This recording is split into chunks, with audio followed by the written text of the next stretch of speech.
আয় আয় আয় চাঁদ মামা আমার সোনার কপালে টিপ দিয়ে যা। তোর সোনার কপালে টিপ দিতে আমরা চলে আসছি রে মেঘনা। দশটা কেন তুই এই সর কানতে যাই ভাবি এই দেখ মেঘনার বেটার কানে ডাইপার কিনালে আনিছি। তুই সারাদিন আমার সোয়ালের ডাইপার দেখে লাড়িস কে রে, তোরে সোয়ালে মুতে না ভালো হয়, মেঘনার বলে রাতে ঘুম হয় না।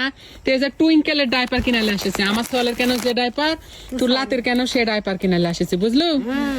আর এই যে এটা হচ্ছে তুই বললু যে তুলি যে ইয়া লোশন বডি লোশন গায়ে দেয়, তুইও সেটাই লিবু। বললো যে কাকা কাকি যেটা লাই আমও সেটা লিবো। ছোট মানুষের মতো ওই জায়গা দেখতে সেটাই হলো সেট করবে। আর এই যে প্যাড তোর মেঘনার বাচ্চার রাতে কষ্ট হয়, আমি বলছি তাহলে ওকে ব্যবহার করালে চলে আমার আর তো এই দিনের পরাবো না, দিনের বেলা ওর নানি পরিষ্কার করবে, সমস্যা নাই।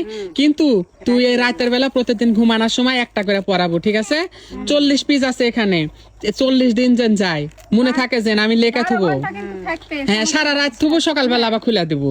তোর এখন থেকে আরামে ঘুম হবে, বুঝছো? তাহলে তুই আরামে সকালে আমার বাড়িতে উঠে আসতে পারবো, মনে থাকে যেন। আচ্ছা ঠিক আছে।